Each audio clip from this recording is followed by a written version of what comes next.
20 a 26.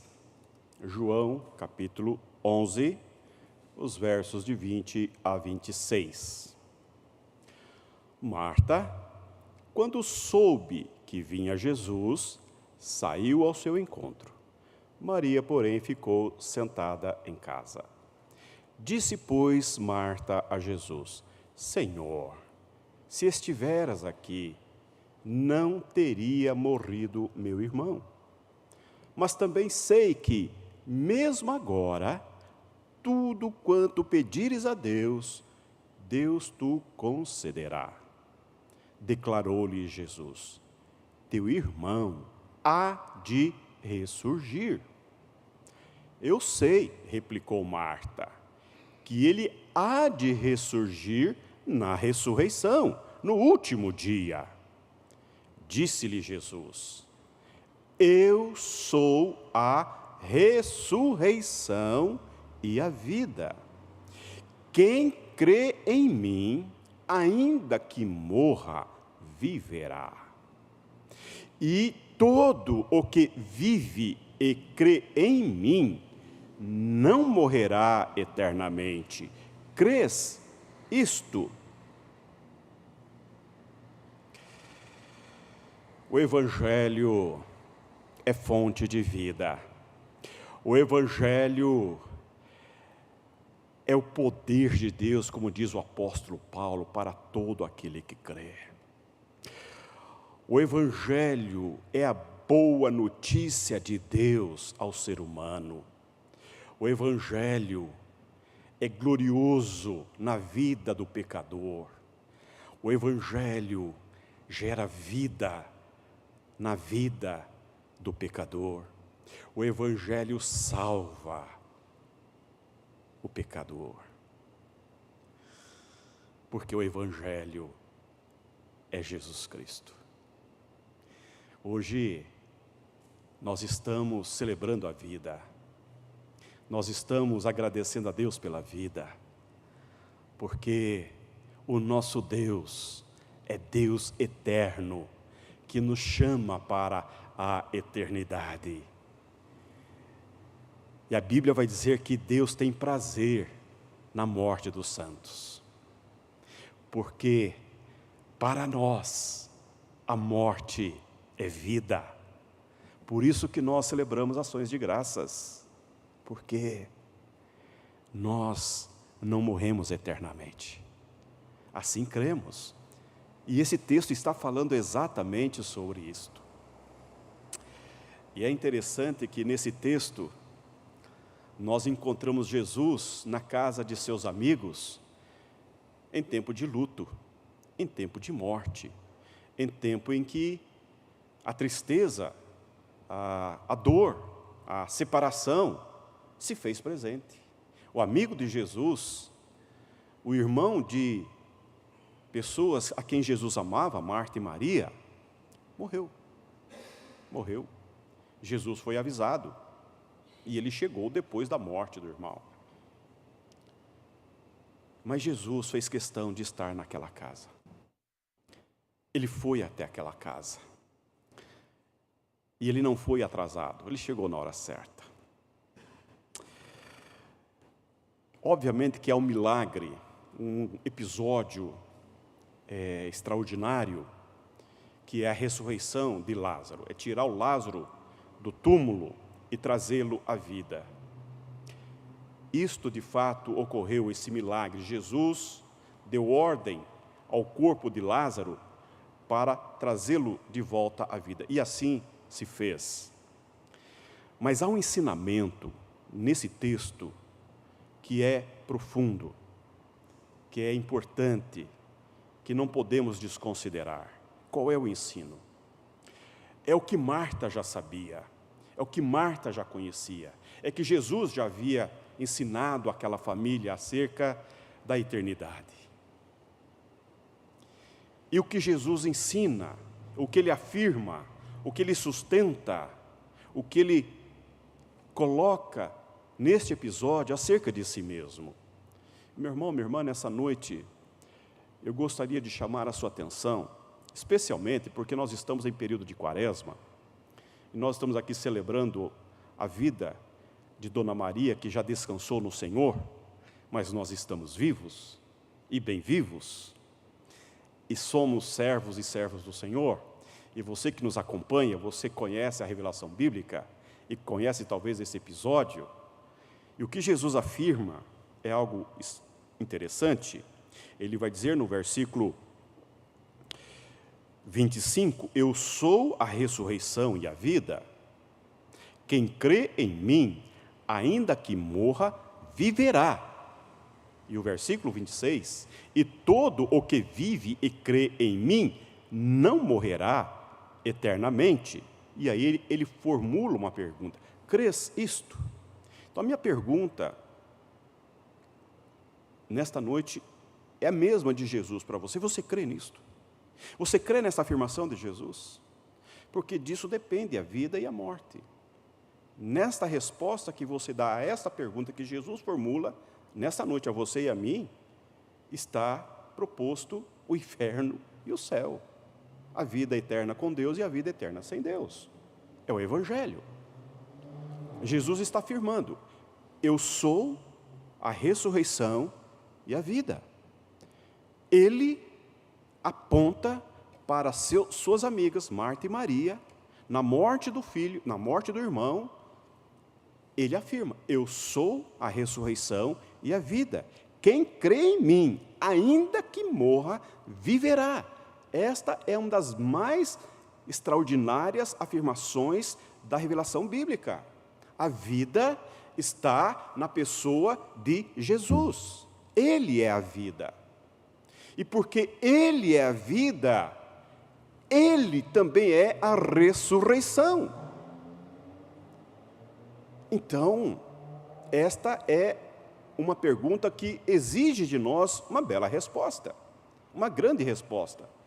E uma resposta que define para onde vai a tua alma após o corpo descer à terra. É isto. Agora, por que ele afirma que Ele é a ressurreição e Ele é a vida? Por isso que nós estamos em quaresma. O que é a quaresma? A quaresma é a nossa preparação para a celebração da Páscoa. A grande celebração cristã. A Páscoa cristã aponta para a sexta-feira da paixão e aponta para o domingo. Jesus foi crucificado na sexta-feira, foi sepultado ainda na sexta-feira, e no primeiro dia da semana, Ele ressurgiu. E o que isso implica na nossa resposta? Implica porque na morte de Jesus tem vida. Na sua morte, nós vivemos. Para que na vida dEle, nós tenhamos, na ressurreição dEle, tenhamos a ressurreição. Por isso que ele está afirmando aqui para Marta, que Ele é a ressurreição e a vida. Ora, deixe-me explicar melhor isso para você. Quem é Jesus? Jesus é Deus. Jesus é Deus eterno. Ele é a palavra eterna. João vai dizer que Ele é o Logos, que Ele é o Verbo, Ele é a força criativa, Ele é a vida, que tem potencial de vida. Lá no livro de Gênesis, no primeiro capítulo de Gênesis, nós temos a narrativa de Deus criando todas as coisas pela palavra. E Deus dava a ordem, e pela palavra de Deus, as coisas vieram a existir, do nada, do caos. O Espírito Santo estava lá, controlando o caos. A Trindade eterna estava trazendo do caos ordem, trazendo da desordem ordem. E a palavra estava gerando, traduzindo em vida, pela palavra de Deus. Quem era a palavra? O Verbo, o Eterno. O profeta Isaías vai dizer no capítulo 40 que Ele é o autor da criação. Ele criou todas as coisas. Ele tem um nome que está acima de todo nome. Deus eterno, Deus santo, Deus justo, Deus da mesma essência de Deus Pai, Deus Filho com a mesma consistência, com a substância de Deus Pai e do Deus Espírito, o Verbo eterno, que da Virgem Maria, por obra do Espírito Santo, encarnou, assumiu a nossa humanidade, entrou na nossa história, assumindo as nossas vicissitudes. O modo pelo qual Ele vai revelar a vida, não só na criação, que Ele criou todas as coisas, mas também quando Ele entrou na nossa história, na nossa vida, como ser humano. E ao entrar na história humana como ser humano, Ele, esvaziando-se da glória, se fez gente. Deus eterno e Deus conosco. Deus eterno, o Cristo. Deus homem, Jesus. Cristo Jesus, figura divina humana. O Deus se fez homem, não perdendo a sua divindade, assumindo a nossa humanidade, coexistindo 100% Deus, 100% homem, Ele se fez vestiu a pele humana. Por quê? Para manifestar a vida, para manifestar vida. E por quê? Porque o olhar que Deus tem a seu respeito, a meu respeito, que a Bíblia nos aponta, é uma má notícia. O modo pelo qual nós vivemos, o modo pelo qual nós nos conduzimos na vida, sem Deus, alienados de Deus, sem uma relação pessoal com Deus, a Bíblia diz que é uma ofensa à santidade de Deus. Que Deus não aceita o nosso jeito de viver, porque nosso pecado ofende a grandiosa e eterna, o caráter de Deus que é santo. Então Jesus veio, o santo, assumir a nossa pecaminosidade. Ele se encharcou do nosso pecado. Por que que Ele é a ressurreição e a vida? Ele é a vida porque Ele, sendo santo, assumiu a nossa humanidade e levou sobre si na cruz do Calvário o seu, o meu e o nosso pecado. Ele se fez pecado para que eu e você tenhamos vida. O Evangelho é essa boa notícia. O Evangelho é essa simplicidade da fé cristã. A fé cristã está calcada não nos conceitos filosóficos, nos conceitos religiosos, mas a fé cristã está calcada no próprio Deus, no Deus que se fez homem, que entrou na história e que dividiu a história e morreu a morte que eu e você temos, para que nos dássemos vida. E como se deu isso? Ele cumpriu todos os preceitos divinos para que a vida dele nos purificasse de todo o nosso pecado, nossa vileza, nossa maldade, e Deus nos aceitasse através do sacrifício de Jesus. Enfim, isto eu acho que você sabe, você compreende. Como nós alcançamos isso? Pela fé. É um ato de fé, é um ato de graça. A fé cristã não produz na mente, e tampouco uma expressão apenas do coração. A fé cristã é um dom de Deus. É Deus que nos dá a capacidade de absorvermos, de assimilarmos esse sacrifício de Cristo na cruz do Calvário em nosso favor, em meu favor, em teu favor. Isso também é dom de Deus, não vem de nós, como diz o apóstolo Paulo. Portanto, o Evangelho não é para todos. O Evangelho é para todo que crê, para todo que crê que Cristo Jesus morreu naquela cruz para salvar, para conectar você com o eterno. Isto é Evangelho. Por isso que ele está dizendo para Marta: eu sou a ressurreição e a vida. Quem crê em mim, ainda que esteja morto, viverá. Bom, dito isto, deixa-me ler aqui um outro texto que talvez possa nos ajudar um pouco mais. Evangelho de João, ainda agora no capítulo 10, um capítulo antes, o versículo 10. João 10. Olha lá, você deve conhecer também esse texto, que é muito conhecido. Ele fala que o ladrão vem somente para roubar, matar e destruir. Eu vim para que tenham vida e a tenham em abundância. Nesse capítulo 10, Jesus está se apresentando como o bom pastor. O bom pastor que cuida do seu rebanho, que cuida das suas ovelhas e que ele dá vida pelas ovelhas. E aqui ele está dizendo algo extraordinário. Nessa linguagem de pastor, de pastoreio, ele está falando que a porta, e ele então coloca as ovelhas para dentro do aprisco e ele fica na porta. E ele fala da figura do ladrão, que o ladrão não passa pela porta, o ladrão pula, o ladrão entra de outro modo. E ele fala que as ovelhas conhecem a voz do seu pastor. Mas aqui é uma preciosidade. Ele está falando que a figura do ladrão vem somente para roubar, para matar e para destruir. E aí que eu quero dizer para você, figuradamente, o que Jesus está dizendo é que as pessoas que não estão nele, que não são guardadas por ele, que não creem nele, que não vivem a partir dele, que não desfrutam dessa graça de fé pessoal em Jesus Cristo, que não é do aprisco dele, que não pertence às suas ovelhas, que não fazem parte das ovelhas de Cristo, do rebanho de Cristo, essas pessoas são presas fáceis do ladrão. E aí a figura do ladrão é horrorosa, porque o ladrão tem 3 perspectivas na vida das pessoas: matar, roubar e destruir. Talvez você conviva com pessoas que está vendo a vida dessas pessoas se esvair sem sentido, sem graça, sem leveza.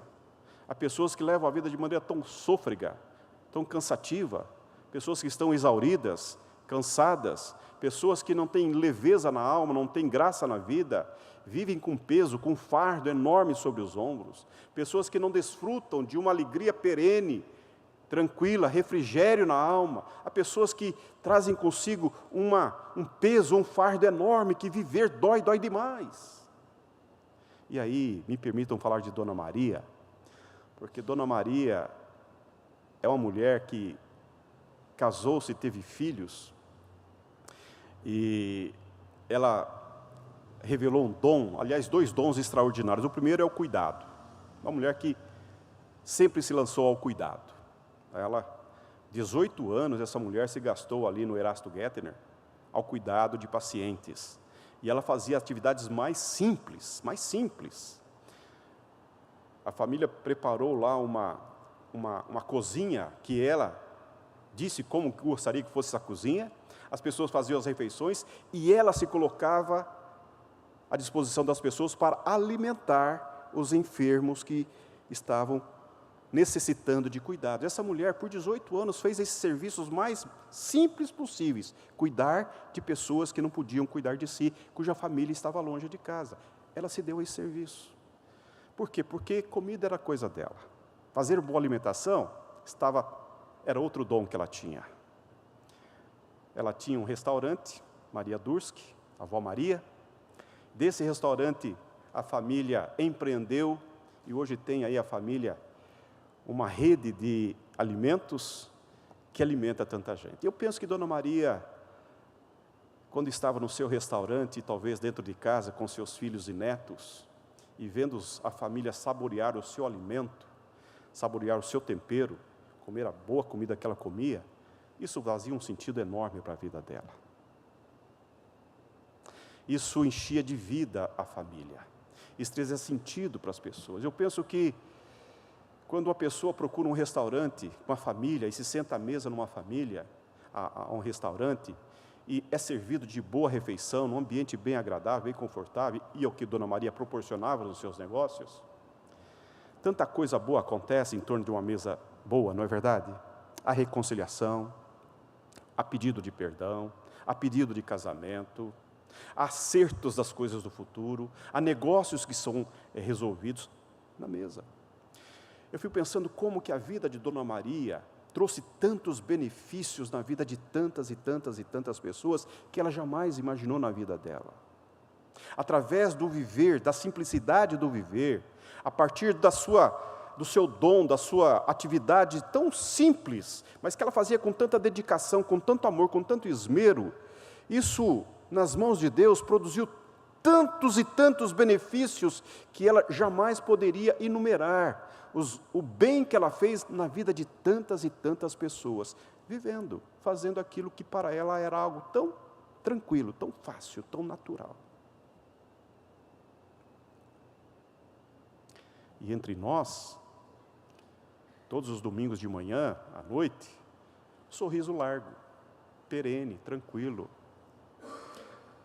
Conviveu anos com as dores lombares que a incomodavam. E quantas vezes eu ligava para orar com ela, e ela falava, está doendo, pastor, mas vai passar.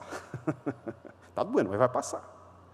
Outras vezes eu falava, eu convivo com essa dor, pastor, dói, mas eu tenho que viver. Ela está aqui, mas eu estou melhor que ela, estou mais forte que ela. Ou seja, quando Jesus está dizendo que Ele é a vida, que Ele é a vida, me parece que faz muito sentido nós pensarmos na vida de Dona Maria. Faz muito sentido. Porque é uma mulher que veio de uma cultura do trabalho, empreendeu, cuidou muito bem da família, muito bem dos seus filhos, dos netos. Ela estava orgulhosa quando completou, me parece que foram 80 anos, que a família fez uma grande celebração com ela, e ela tinha orgulho daquela foto que ela tinha lá no seu apartamento, com toda a família, não faltou ninguém naquela fotografia, e ela falava, essa é a minha linda família, pastor. Quando eu penso nessas coisas, nessa simplicidade, nesses processos tão simples e ordinários da vida, Jesus está dizendo, eu vim para que tenham vida e vida em abundância. Eu fico pensando, meu irmão, minha irmã, o quanto de fato Jesus nos tem, o quanto de fato Jesus ordena, arbitra a minha vida, o meu pensamento, o meu coração. O quanto de fato Cristo tem de mim, porque isso é Evangelho. O Evangelho não é o quanto eu tenho de Cristo, porque isso é religião. Eu não vou no céu saquear o céu, eu não vou me apropriar do Cristo, é o Cristo que se apropria de mim, é Ele que ordena, que arbitra, que toma conta da minha vida, é através do Espírito Santo dEle, do Espírito dEle em mim, que me faz parecido com Ele. Por isso que Ele está dizendo, a figura do ladrão, que a ovelha não conhece, mas o bom pastor Ele conhece. E aí, cabe-nos uma pergunta, além dessa que eu já lhes formulei.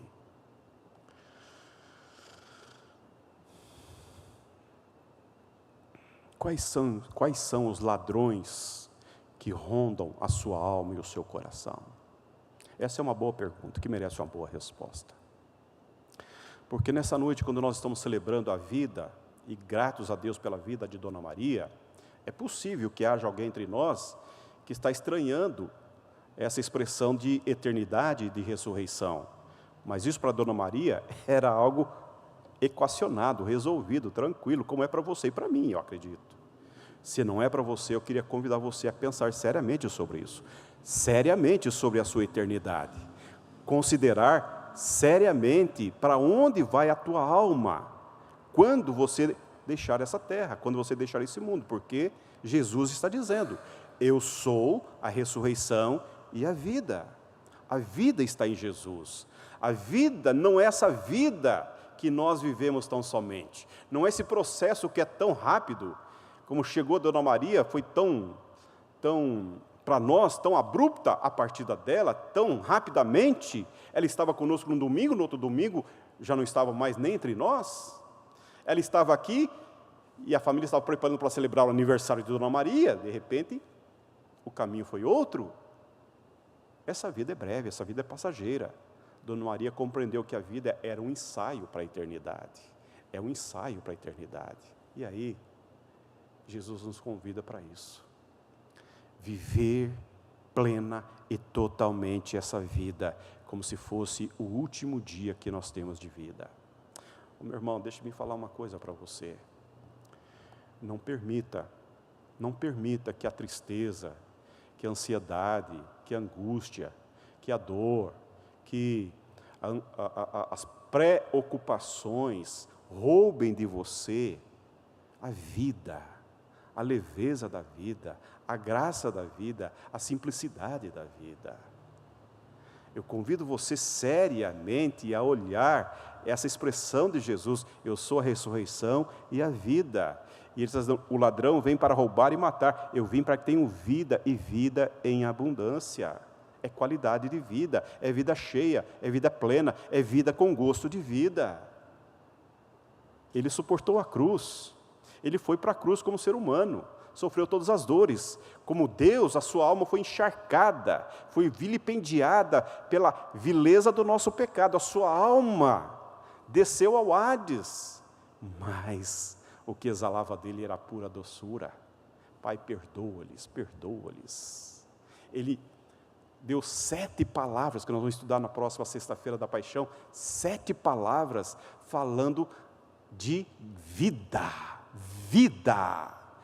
Na cruz, sofrendo agonicamente, ele exalou vida. É como a cana, quanto mais esmagada, quanto mais triturada, exala doçura. Me parece que a vida cristã nos chama para esse tipo de vida.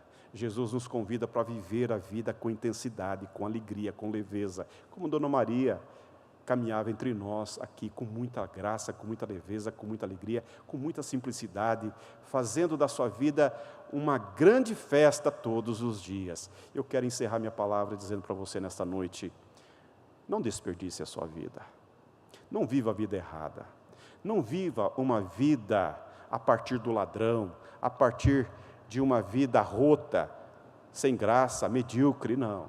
Há uma vida planejada por Deus, a qual Deus convida para